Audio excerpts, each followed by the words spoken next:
Всем привет, меня зовут Виктор Ширяев, это Active Presence подкаст, и сегодня моя гостья Ирина Костерина, основательница и тренер проекта «Устойчивый активизм» и фасилитатор по развитию просветительских инициатив.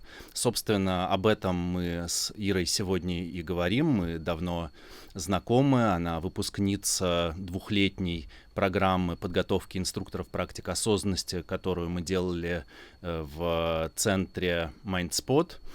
И сейчас Ира продолжает учиться со мной и проходит у меня программу, связанную с буддийской медитацией и воззрениями китайской буддийской школы Тяньтай. Мы поговорили, вы слышали регалии Иры, она занимается активизмом, много работает с активистами, волонтерами, проводит тренинги, в том числе по какой-то стрессоустойчивости, антивыгоранию для таких людей, которые выбрали помогающую деятельность в качестве основной.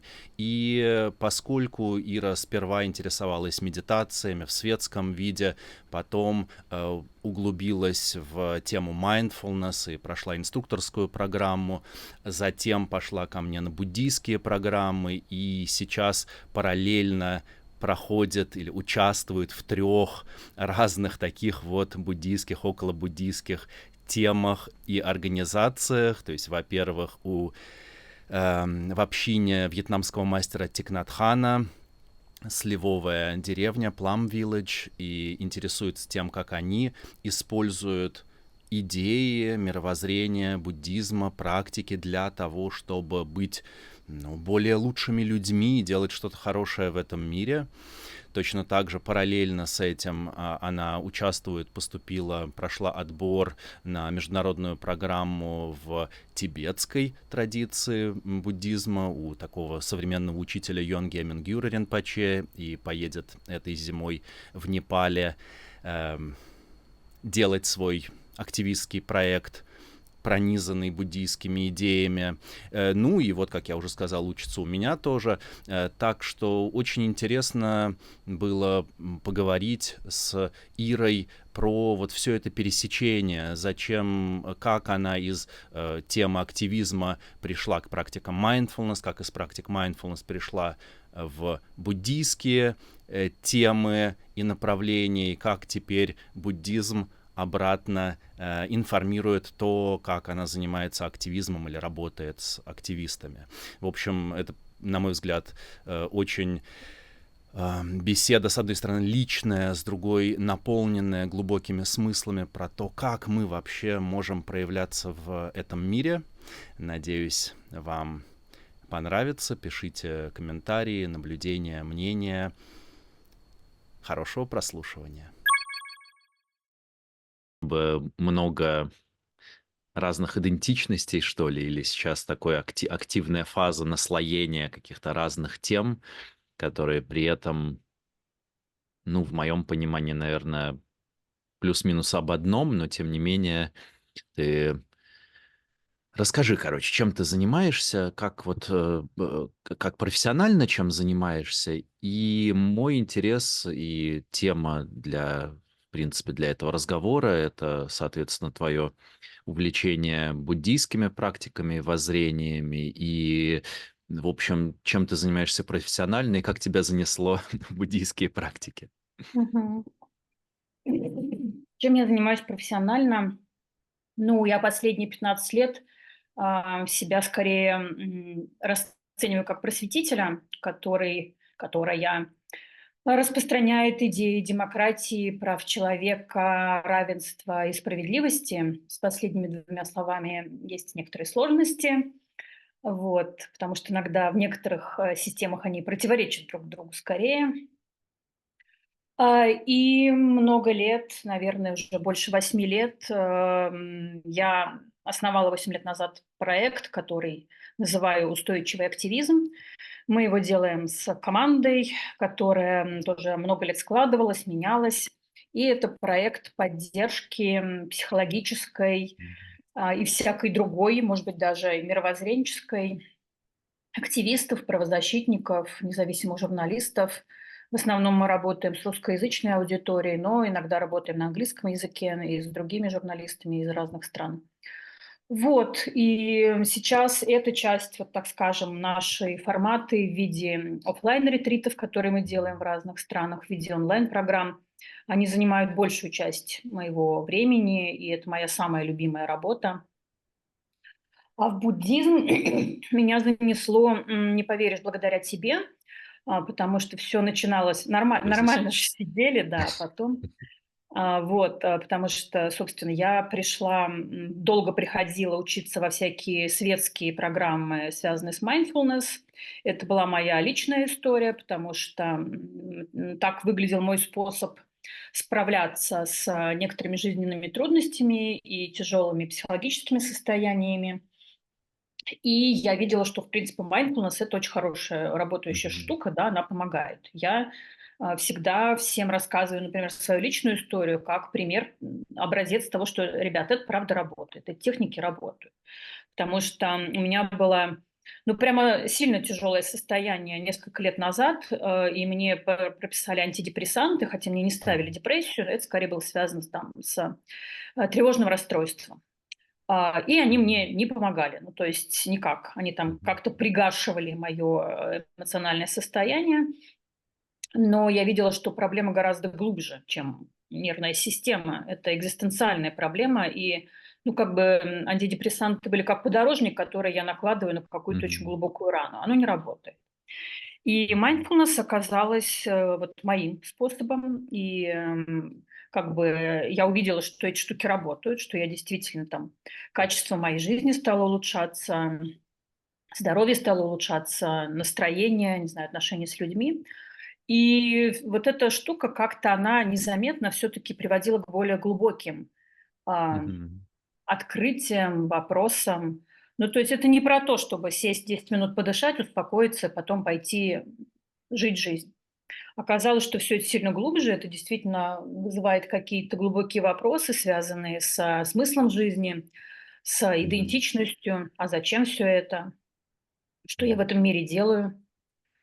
И вот на курсе, на одном из которых я пришла к тебе, «6 врат к возвышенным», это была Мгм. намеренная вполне идея поразбираться как-то в буддизме, да, Мгм. через конкретный текст китайского патриарха Джи, да, и это была очень Мгм. прикладная задача. Мгм. Вот мы сидим, читаем текст, и как-то еще Мгм. и на основе этого текста практикуем и смотрим, как применять эти методы.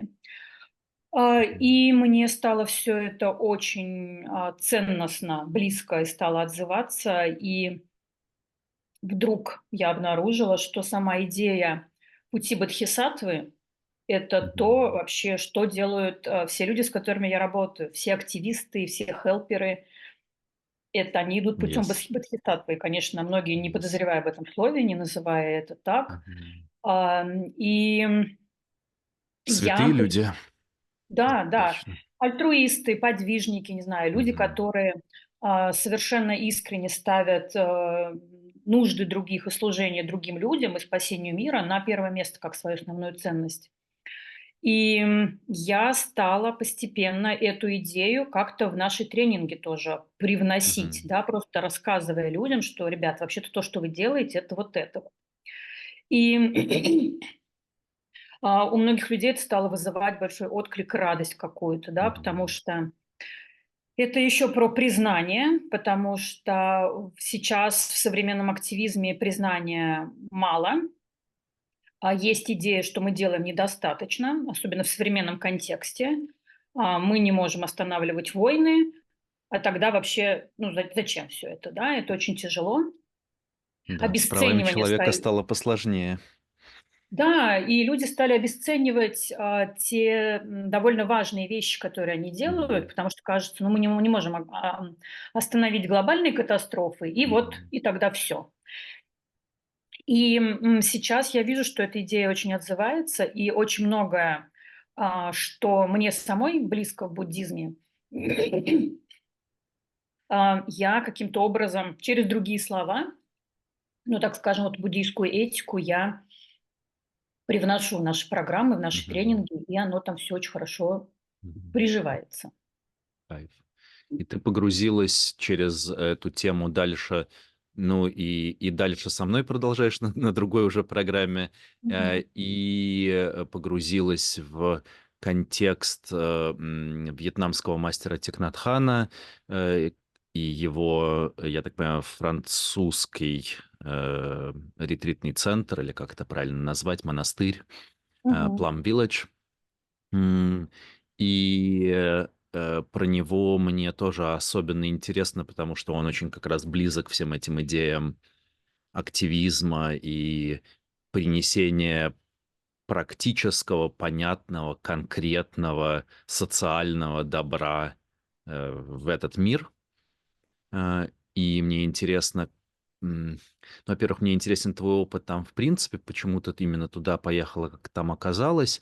И, во-вторых, есть ли что-то, что ты там вот в этой связи, в этой связке как-то увидела, почерпнула или в чем-то начала участвовать? М. Мгм. Thich Nhat Hanh, да, он как-то, если честно, я узнала о нем вообще незадолго до его смерти. Он же не так давно умер, Да, по-моему, там да, около 2 лет назад. да, И как-то я увидела книжки, ссылки на него, стала читать. И то, что переведено на русский язык, это довольно, как правило, простые тексты, да, такие, да, какие-то маленькие, короткие, простые да, тексты. Вот, это уже потом как раз в Plum Village я нашла его толстые, довольно фундаментальные книжки на английском. да. И мне я вообще тогда не понимала, что есть какие-то там различия между буддизмами, да, Мгм. и что есть вот этот вот дзен-буддизм. Но, так скажем, вот эти простые идеи, они очень мне отзывались. Потом я посмотрела фильм документальный про него, который Мгм. снял Алехандро Иньярриту, значит, с наратором Камбербэтчем, который читает дневники Тит Нат Хана. И Вообще это вообще, конечно, круто. потрясающий фильм. Он настолько медитативно сделан, да, вот в своем ритме, в визуальном ряде. И в фильме очень много было кадров из Plum Village, и Мгм. было много монахов, которые там живут и ездят по всему миру, значит, в паломничество, распространяя Мгм. эти идеи. Мгм. И на, одной из, на одном из курсов, где я у тебя училась, у нас была мини-группа, и мы с девочками созванивались и обсуждали там, значит, ну, вот наши практики. И вот одна из участниц как-то сказала, что я очень хочу поехать в Plum Village в Бордо. Я такая пошла гуглить, смотреть, и что это такое, такая, о, Звучит как очень оказывается, красиво. вот. Да, слушай, это звучало красиво, место красивое. Я видела его в фильме, я видела там вот Мгм. эту их walking meditation, которую они делают, да, это выглядит тоже завораживающе. Мгм. Значит, толпа монахов и мирян медленно идет а, по лесной тропинке, это все очень красиво, и как-то в этом хочется быть. И я стала думать, как же мне как-то туда поехать. Я смотрела разные ретритные программы, смотрела то, что там предлагается, например, в Таиланде, вот в северном, да, ну, в те штуки, в которые ты ездишь. А, Но я увидела, что это устроено по-разному, да, что есть вот этот вот ретриты, ну, тайской традиции, да, в которой ты приезжаешь там, не знаю, на 10 дней и включаешься просто вот в эту обычную жизнь и потом уезжаешь.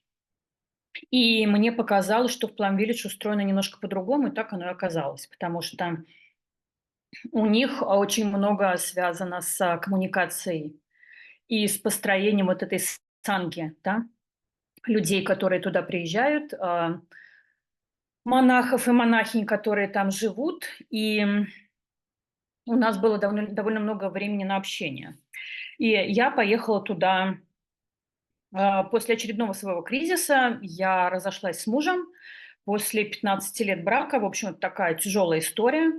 Я с ней, ну там, с той или иной степени успешно справлялась, в том числе благодаря медитациям и какому-то вот этому уже буддийскому, так скажем, ам,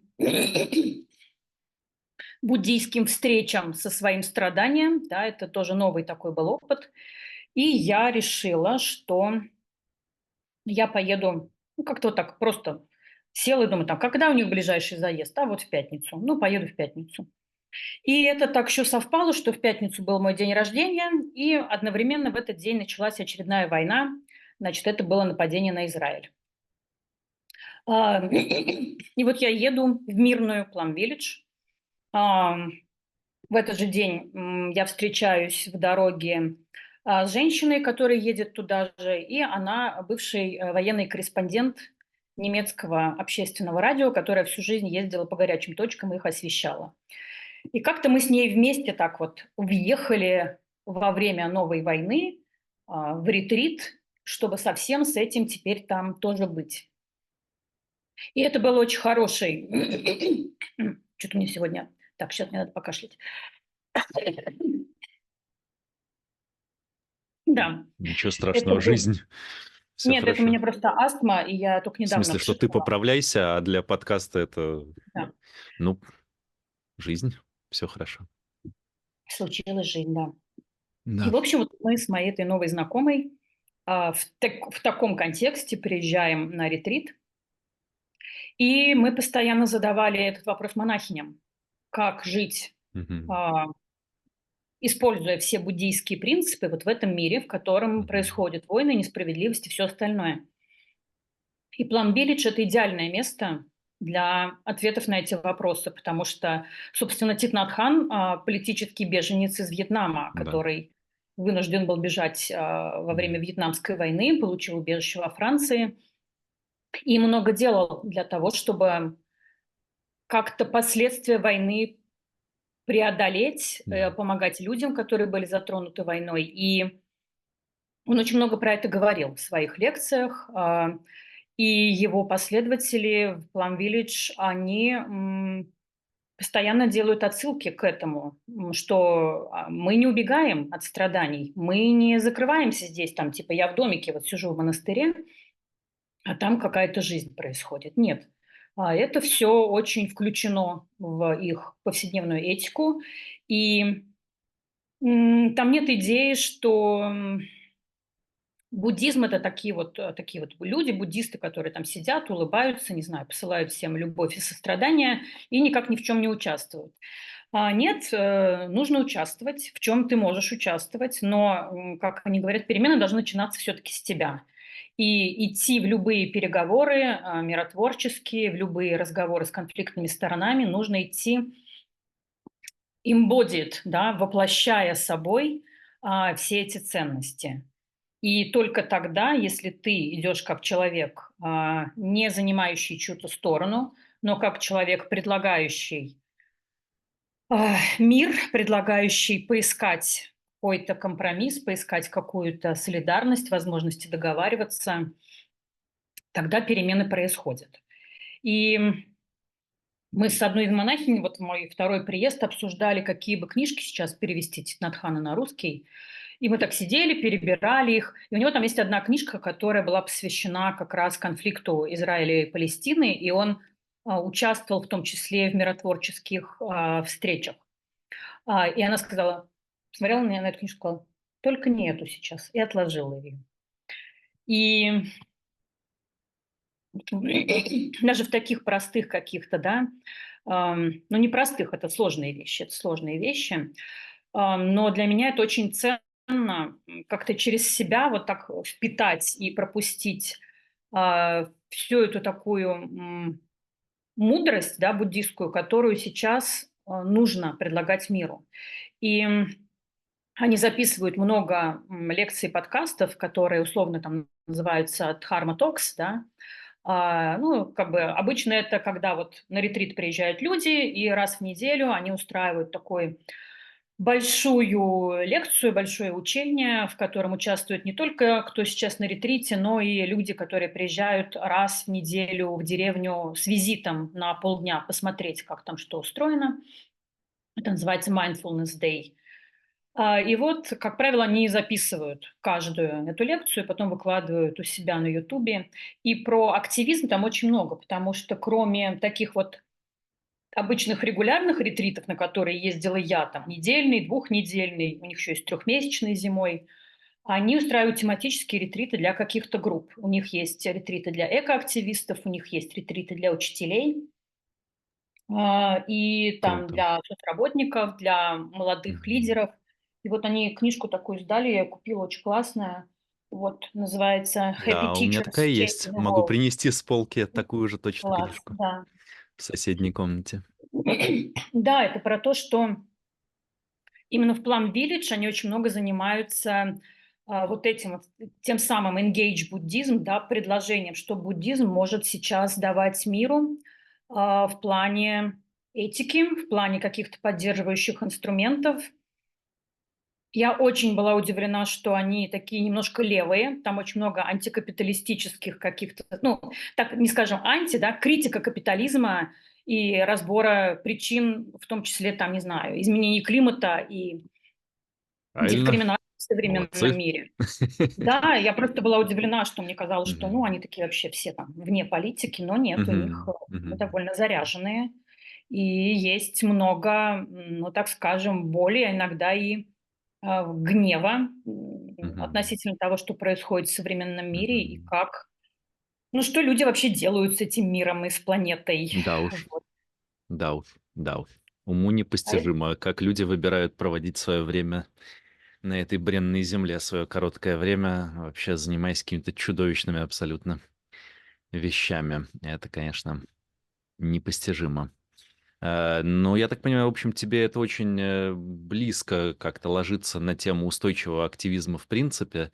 Вот вот этот устойчивый активизм как сочетание устойчивости и активизма, в смысле какой-то буддийской стороны, про то, как быть с болью и страданием, и при этом не проваливаться в это, не быть раздавленным этим, не быть, не знаю, измученным этим. Насколько я понимаю, это довольно большая проблема для активистов, волонтеров, в принципе, вот то, что ты тоже говорила, какое-то ощущение бессмысленности того, чем я занимаюсь, но даже и это как бы концептуально, про бессмысленность того, чем я занимаюсь на фоне, типа, капля в море, да, на фоне катастрофы, но и даже чисто практически, просто постоянно сталкиваясь с контекстом страданий других людей, пытаясь их облегчить и помогать, очень сложно не,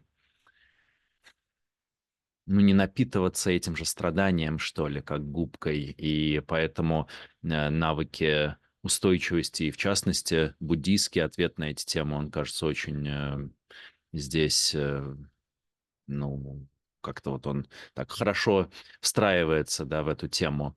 В общем, нашла свою свою буддийскую тусовку. Да, это Но точно. при этом на Тикнатхане твой путь в исследование буддизма не закончился, и ты, эм, расскажи про вот эту программу с тибетским буддизмом, с Мингюром Ринпоче. Там тоже есть какой-то элемент социальный, или это, короче, как ты там оказалась, и чем тебя эта программа? Я так понимаю, там какой-то довольно непростой отбор был, там не так много людей на эту программу попало. Про что это? Да, это фантастическая история, которая со мной случилась и в которую я до сих пор пытаюсь поверить. Потому что я еду, учиться к Мингюру Ринпоче на 3 месяца в его горный монастырь в Непале. Класс, Да, очень сорадуюсь. и ты еще и поспособствовал, потому что писал мне рекомендательное письмо, но мы к этому вернемся. Как я туда попала? Я вообще довольно много сейчас смотрю и читаю про буддизм, потому что, он как-то, по странному стечению обстоятельств проходил мимо меня всю жизнь, да. И вот когда теперь я с ним соприкоснулась, мне хочется прямо у меня есть какая-то жадность к этому сейчас больше понять, узнать. И не теоретически, а все таки это сразу прикладывая все в практику и на свою жизнь. Мингюра я знала давно, сильно до Тит-Нат-Хана, потому что он довольно публичная медийная личность, которая там на TED Talks везде, значит, выступает, книжки пишет, вот эти бестселлеры свои, "Радость жизни", которую на русский перевели совсем не так.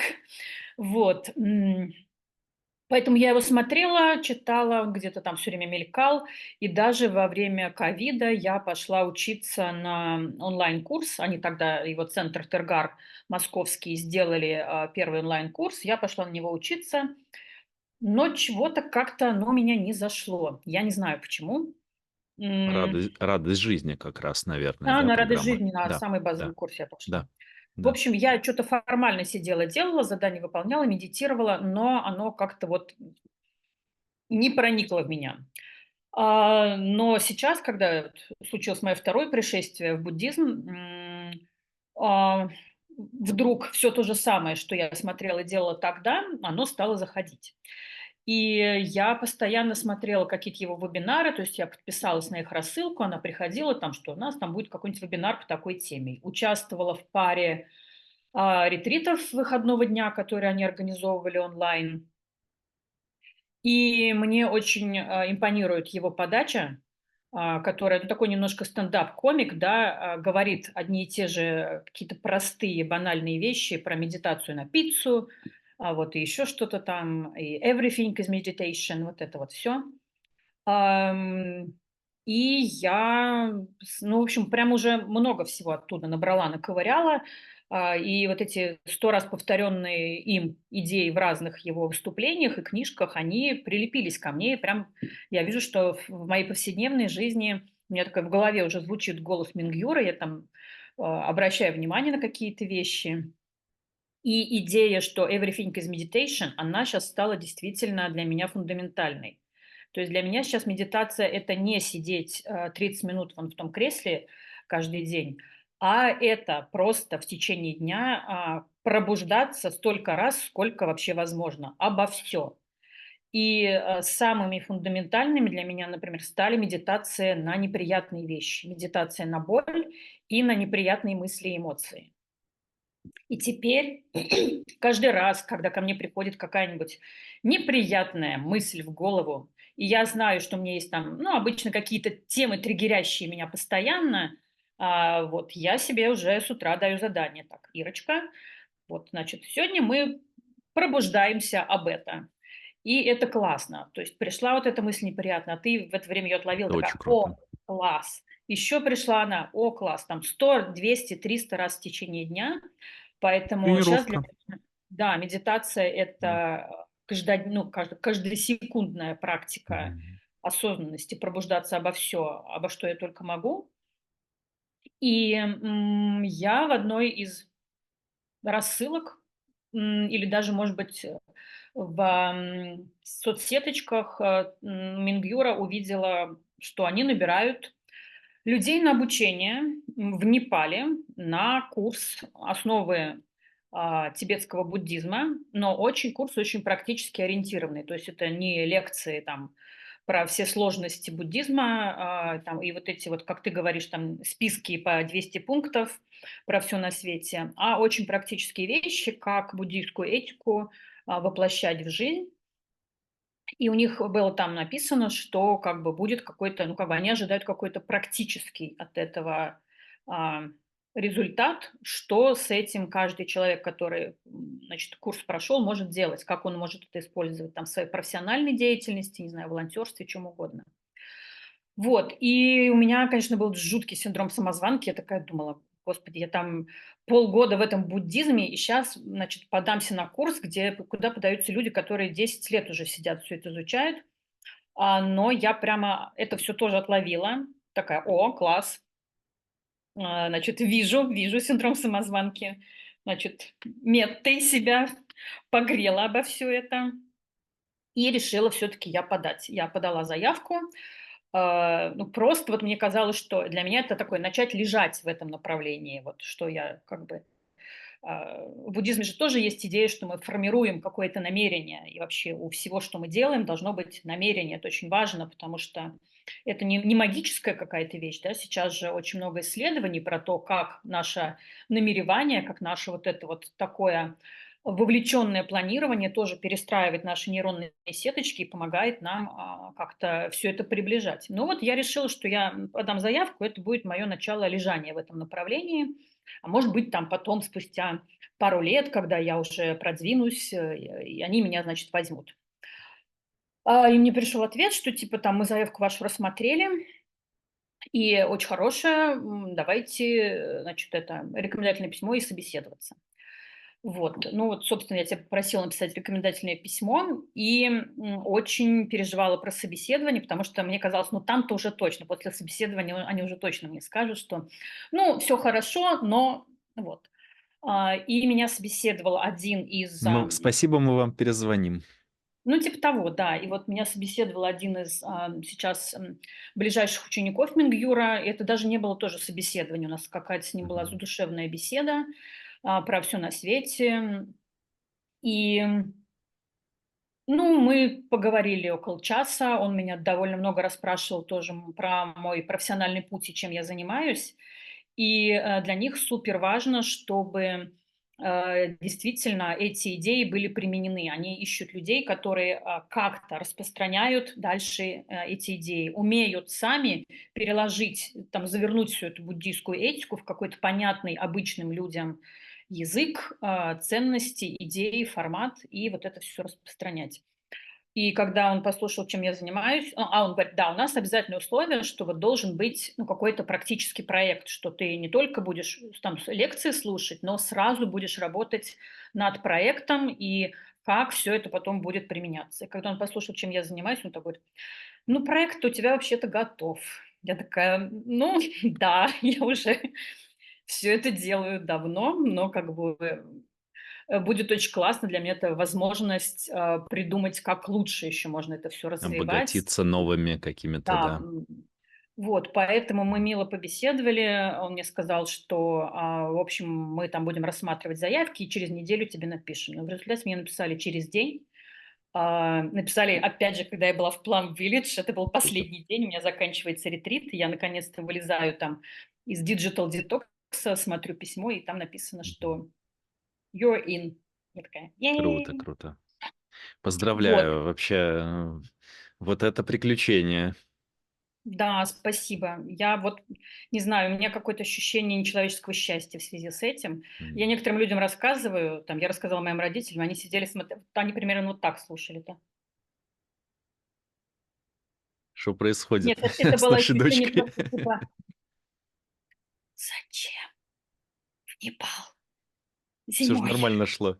Будет снег на 3 месяца, вставать в 5 утра".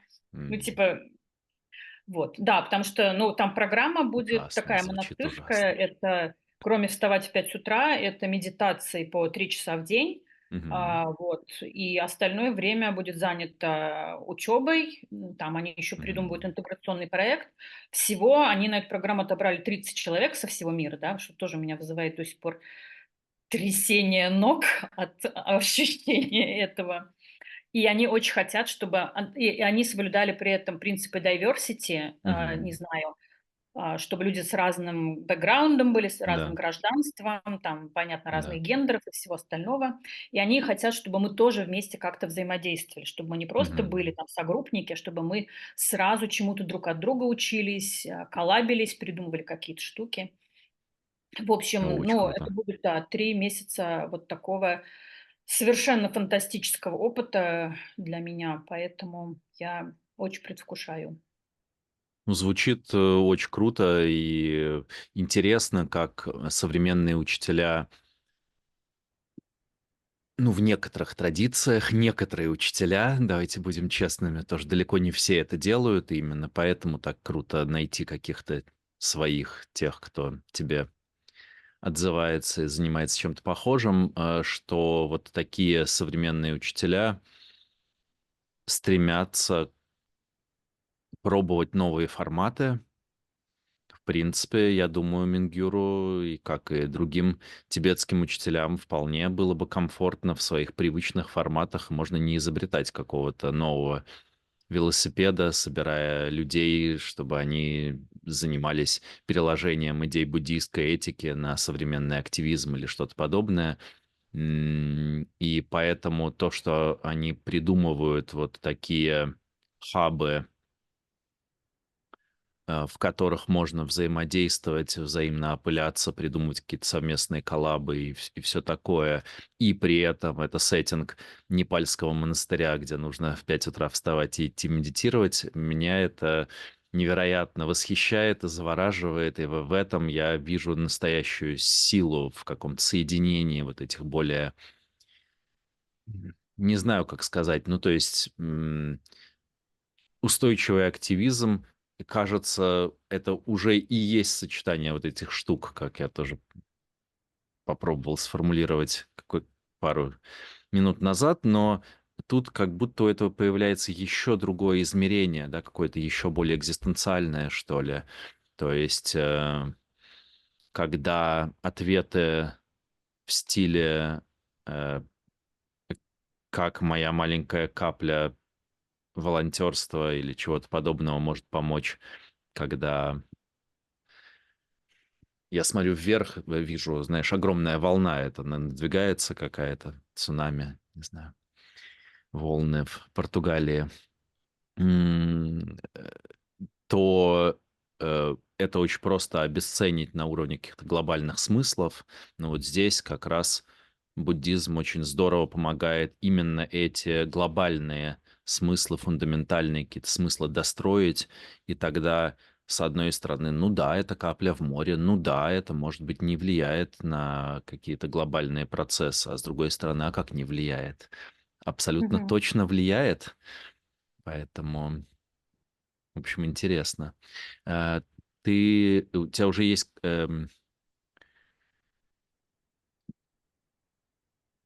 как бы это сформулировать, ты планируешь это встраивать в свою текущую деятельность в рамках проекта «Устойчивый активизм», просто добавлять туда эм, элементы буддийских практик или что-то подобное, или ты планируешь сделать из этого какие-то буддийские программы, ну типа, а сейчас мы вам расскажем, что такое устойчивый активизм. Вот на этом тренинге будет про устойчивый активизм с позиции там, тибетского буддизма, условно, или дзен-буддизма, тхьен Мгм.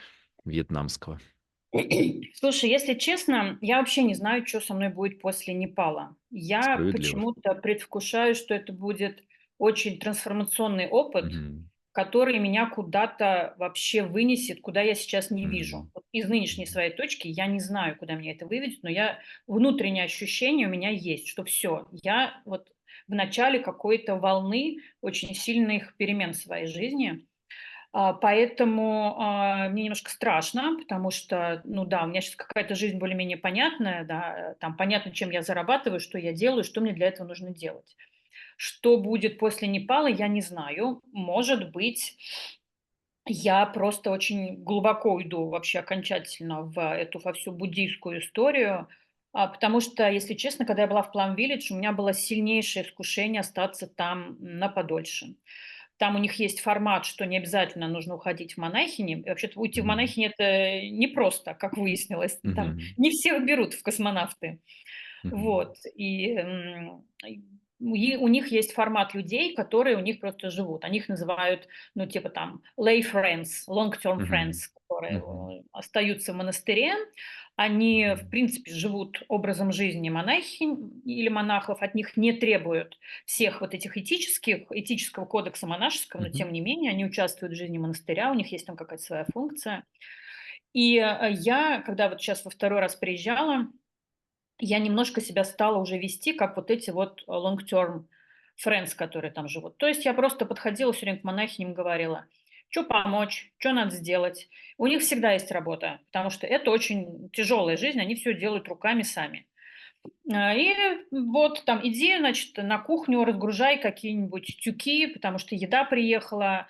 Монахини вьетнамские, они еще меньше меня ростом. Я 162, там вообще какие-то такие, как дети выглядят некоторые. Они не могут тяжести таскать. Я там еще такой тяжеловес оказалась, все там нормально разгружала. Вот, потом, туалеты мыть. Никто не хочет мыть туалеты. Я 2 раза ходила за эту неделю мыть туалеты. И это было классно. И мне это очень нравилось. Со мной туалеты мыла девушка, которая станет монахиней через пару месяцев. из Нидерландов, она пела мюзиклы, звезда нидерландских мюзиклов с прекрасным голосом. И вот она очень классная. Взаимодействие с ней это было прям очень тоже таким для меня глубоким, потому что она меня учила, как правильно мыть туалеты. Она сказала: мы моем туалеты не спеша, с любовью и поем песни.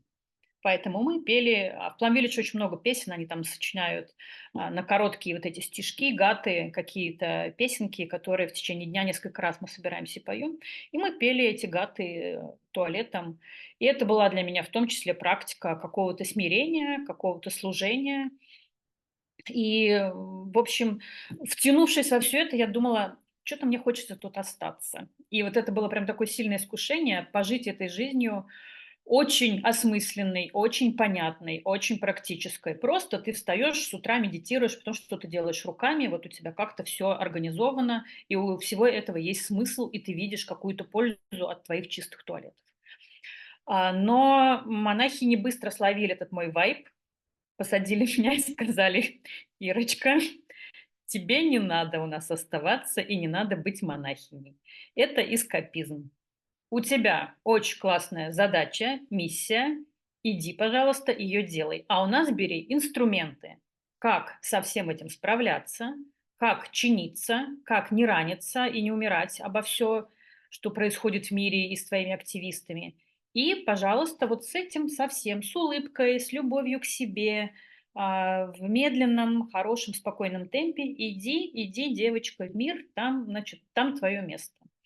И Там действительно, пой. да, это ощущение, оно такое есть, но у меня есть план все-таки вернуться в Plum Village на подолго и волонтеркой. Там есть Мгм. такая позиция, когда ты просто приезжаешь волонтеркой. Почему еще такой план? Потому что я сейчас жила в двух деревнях в Plum Village, они обе женские. Но в мужской деревне нельзя жить одинокой женщине. Там могут жить либо только Мгм. мужчины одинокие, либо пары. Мгм. Но есть исключения. Если женщина едет волонтеркой, она может жить в мужской деревне. Мгм. А это самая первая деревня, с которой началась Plum Village, вот в Мгм. которой есть комната Тит-Нат-Хана, и там, в общем, ну, я была в ней, там у нас был один общий вечер, и мне хочется поехать туда как-то. Мгм. Мгм. Поэтому план Они есть как-то еще. разнесены в Они довольно пространстве? далеко друг от друга, это очень Окей. забавная история, потому что между вот Upper Hamlet, которая мужская деревня, Мгм. и Lower Hamlet, которая женская деревня, ну, может быть, 5 километров, может быть, 7, ну, то есть М. пешком это еще можно дойти. Понятно. А между New Hamlet и Upper Hamlet 27 километров. О. И вот они устраивали, у них каждый год летом есть ретриты для молодежи, ну, для тинейджеров. Мгм. И вот они сказали, мы обнаружили проблему, что когда у нас ретрит и живут юноши в Upper Hamlet, а девушки в Low Hamlet, то ночью Мгм. они почему-то не спят. И мы, монахини, вынуждены вставать и разгонять их, потому что нам надо Мгм. отвечать перед их родителями. Поэтому теперь мы девушек селим в Нью Hamlet. 27 Мгм. километров, говорят, все-таки делают свое дело. Понятно, понятно. Слушай, этот лайфстайл, конечно, очень, как сказать, мурлычет, Искушающий темп. зовет, да. Это же у Тикнат-хана, по-моему, есть как раз афоризм о том, что чему я научился за первый год бытия монахом, тихо закрывать за собой дверь. Вот из этой серии. Никуда не спеша, с вниманием и с песнями. Мгм. Ам, Кайф. У меня есть один финальный вопрос. Я не знаю, ам, насколько он большой, чтобы его так в конце вбрасывать, но попробую все-таки спросить. Из того, что ты понимаешь вот на этой точке и в этот момент, м, что про буддийскую этику, например, ты можешь как-то переложить на тему активизма в современном мире? Что там за какие-то крупицы, которые вот, или не крупицы, не знаю, как сформулировать, которые тебе кажутся наиболее применимыми, полезными? Мгм. Ты знаешь, идея interbeing, как это у нас по-русски переводится-то? Взаимозависимость, получается, да? Взаимосуществование, Да. Она очень глубокая, взаимобытие. и мне кажется, она очень про активизм, понимание, насколько мы все связаны, и Мгм. как наши действия влияют на весь мир, как мир влияет на нас. М. И понимание, что, человек может быть тебе совсем не близок, и он может быть, ну, как бы, не знаю, тиран, человек с других политических взглядов, человек, других религиозных или еще каких-то взглядов.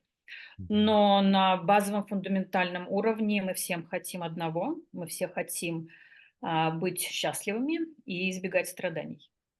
И это Мгм. понимание, вот это самой базовой буддийской, как сказать, идеи, оно для меня в активизме очень важно, очень работает. Мгм. Что еще я вижу и взяла уже из буддизма и активно продвигаю в наших программах — это все-таки идеи самосострадания, потому что Мгм. этого не хватает очень сильно.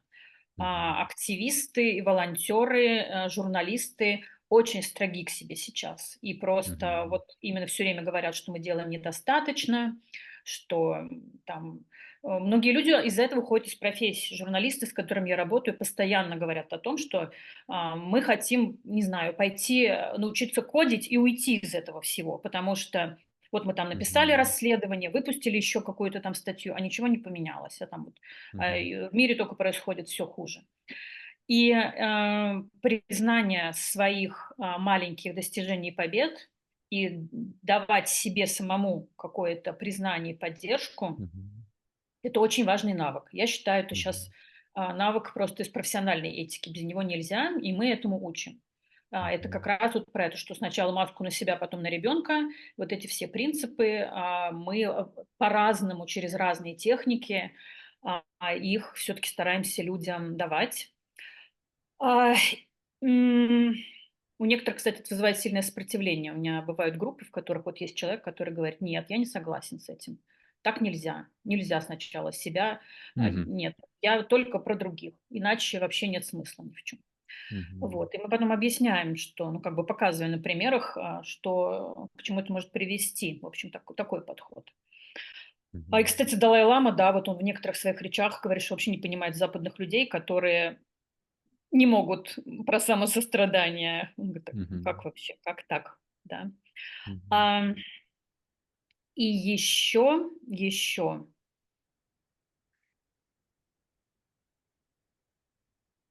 на самом деле много всего. На самом деле еще про тело, да, потому что мы, тоже у нас очень большая часть на ретритах про тело. У нас всегда есть Мгм. человек, который из embodiment подхода или там из телесно-ориентированной терапии. Но что-то учит людей вообще практикам Да. саморегуляции и практикам осознанности через тело, да. И для меня, например, тоже было какое-то открытие, сколько в буддизме всего про тело. И М. вот, в традиции Тит они постоянно, там даже на формальной медитации, всегда идет инструкция не только про позу, но и после медитации. А теперь давайте там пошевелимся телом, сделаем себе Мгм. массажик, как-то вот себя во все это укореним, там, улыбнемся своему сердцу, не знаю, там, своему телу, спасибо. И мне монахини рассказывали, как Тит относился к своему телу, что он очень заботился, это был очень осознанный подход там, к питанию, к здоровью, ко всему. Мгм. И поэтому вот идея, что тело — это тоже очень важно, да, и еще идея не разделять, как вот у нас наше западное сознание разделяет там тело и ум, Мгм. да, что вообще-то это одно и то же. И медитируем мы телом, да, не Мгм. чем-то там в нашей черепной коробке. Мгм. Тоже очень важная идея вот Кайф, про эту целостность. кайф. И ее тоже мы прямо сейчас, ну, так намеренно акцентируем на это внимание. Мгм. Я тебя сейчас слушал про самосострадание, подумал, что самый, простой, может быть, способ это сформулировать. Ну, понятно, да, сначала наденьте маску на себя, тоже хороший образ современный, который в целом понятный. Но это речь про какую-то кризисную ситуацию, а в повседневной жизни как будто бы это не так нужно. Но мне кажется, что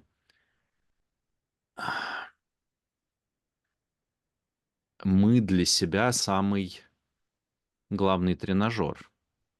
И, соответственно, то, на чем я могу учиться быть добрым и сострадательным, это то, что максимально близко ко мне. То есть это мои ощущения тела, мои мысли, мое самочувствие и все, что с этим связано. Соответственно, если я к этому внимателен, я не хочу, что попало в рот класть или не в рот. Я заинтересован в том, чтобы учиться проводить ближайшие 3 минуты не злясь на собственные мысли, а как-то взаимодействуя с ними. Ну, типа, я эти 3 минуты жизни провожу в зле или как-то иначе, да, что я этим закрепляю, что я в этот момент тренирую. Поэтому, может быть, вот какой-то такой подход, то есть не с той стороны, что, типа, надо сначала быть в ресурсе, чтобы помогать другим, что само по себе тоже верно и тоже очевидный ход, объясняющий. Но и вот на таком уровне, а как еще, если я не умею с самым непосредственным, что у меня есть, эту доброту, внимательность, заботу проявлять, так как я тогда могу это делать кому-то, кто дальше? Это очень странно. Так Ну что да, да. и вот эти 6 пирамид, которые есть в буддизме, да, 6 Мгм. совершенств, там очень много, именно про это. Как вот быть, Мгм. как жить согласно каким-то этическим принципам. И там именно есть, я так бы сказала, не про заботу о себе, да, но вообще про то, как привести себя вот в какое-то ровное состояние. И это не про Мгм. ресурсность, это про то, что вообще быть хорошим человеком. И имбодить самой, своим телом эти качества, Мгм. потому что, ну, ты этим взаимодействуешь с миром, всем с собой, да. Люди, взаимодействуя с тобой, они, конечно, все это сразу видят и считывают, и с каким намерением ты разговариваешь, там, как ты пишешь письма. Но это все влияет на других людей. Это опять Так и возвращаясь есть. к интербинг, да, потому что мы становимся действительно вот той каплей, от которой расходятся концентрические круги. И в Plum Village у них есть вот не про круги, а у них есть какие семена ты сегодня поливаешь в себе и Мгм. в других. Мгм. Вот, ты можешь Какого поливать волка семена. кормишь, да? Из Да, серии. можешь поливать семена там, не знаю, любви, сострадания, дружелюбия, поддержки. Можешь поливать семена ненависти, злости, раздражительности, разделенности. Вот. И это про это. Потому что активисты — это все-таки люди, которые действительно, я так бы сказала, сильно меняют этот мир, да, обладают вот этой все-таки возможностью и способностью, намерением. Поэтому из какого положения ты это делаешь, из какого места ты взаимодействуешь с миром, оно влияет на мир. Спасибо тебе большое за этот разговор. Надо продолжать. Мне это очень интересно в самых разных контекстах, и в том числе интересно, что там будет у тебя на ретрите в Непале и после этого процесса, какие семена чем взойдут дальше. И очень интересно поговорить отдельно про тему 6 пирамид, щедрость, даяние и так далее. Да, все эти вещи, которые действительно проявлены во многом наружу, то есть к себе и наружу. А, И мне также очень хочется в рамках вот нашего проекта Active Presence тоже делать выходы больше в сторону активизма, выходы больше в сторону какого-то импакта на мир не только через образовательные программы, которыми мы занимаемся, хотя Мгм. тоже очень как-то трепетно и лестно быть каким-то кусочком и этапом, знать, что я как-то причастен, в общем, к твоему этому потрясающему пути. Это очень приятно, и тоже про интербинг, и тоже про все эти наши цепочки взаимосвязей. Вот, так что надеюсь, еще поговорим про это не раз. Вот, Да, спасибо, публично, Вить, что лично и пригласил по-всякому. тоже. Да, мне кажется, получился классный разговор. И про роль тебя лично и твоей команды, твой проект — это не маленький кусочек, да, все-таки это действительно для меня было поворотной С точкой, которая ко всему этому привела. Поэтому, класс. да, посмотрим, во что оно выльется дальше, и буду с радостью готова дальше разговаривать и делиться чем-то. Огонь. Ну что, вот такая у нас получилась беседа, кажется, очень наполненная смыслами, и действительно мне хочется, чтобы в Active Presence мы больше касались тем активизма и проявленности в мире. Пока что мое основное приложение — это больше образовательные проекты, тренерские программы, но мне очень хочется видеть развитие, потенциалы Active Presence и вот в этом направлении, как помогать активистам, волонтерам, представителям помогающих профессий. Значит, возможно, вы знаете, если не знаете, то озвучу, что у нас есть, во-первых, направление вот буддийское, про которое мы с Ирой несколько раз упоминали. Я это направление называю «Чудесные врата», по-китайски «Мяомэнь». И это, ну вот можно сказать, такое подразделение Active Presence, которое в широком смысле про тренировку навыков внимательности, саморегуляции. Это подразделение, оно конкретно про все это, но с буддийским и таким китайско-буддийским колоритом, поскольку это моя личная сфера профессиональная и сфера интересов. И также, разумеется, у нас скоро стартует программа подготовки инструкторов, преподавателей медитации. Соответственно, и то можно найти на сайте activepresence.training. Ближайшая наша буддийско-ориентированная программа — это 6 врат к возвышенному на основе трактата китайского патриарха Джии VI века нашей эры. Такой очень-очень глубокий текст, многогранный, про буддийскую практику от самого начала до самого конца. Старт в сентябре этой осенью. Инструкторская программа стартует зимой, в начале 2025 года, и также в начале 2025 года будет оффлайновый большой ретрит, тоже по буддийским темам, так что следите за обновлениями, заходите в календарь, еще раз на сайте activepresence.training все это есть. Ну а если интересно попробовать то, как в моем преломлении звучит практика и воззрение школы Тяньтай, китайского буддизма Махаяны, то можно просто прийти к нам в Мяомэнь, в чудесные врата. У нас есть регулярные еженедельные занятия, есть канал, где я периодически что-то интересное выкладываю. В общем, там можно что-то тоже для себя почерпнуть. Еще раз про активизм, про волонтерство, акционерство и вот такие вещи, про влияние, проявленное влияние на мир, пропитанное, напитанное идеями буддизма или mindfulness. Нам очень интересно, если у вас есть идеи про это, вы хотите как-то в подобном поучаствовать, если вам есть что предложить, пишите нам, мы с радостью открыты к различным коллабам. Спасибо за внимание.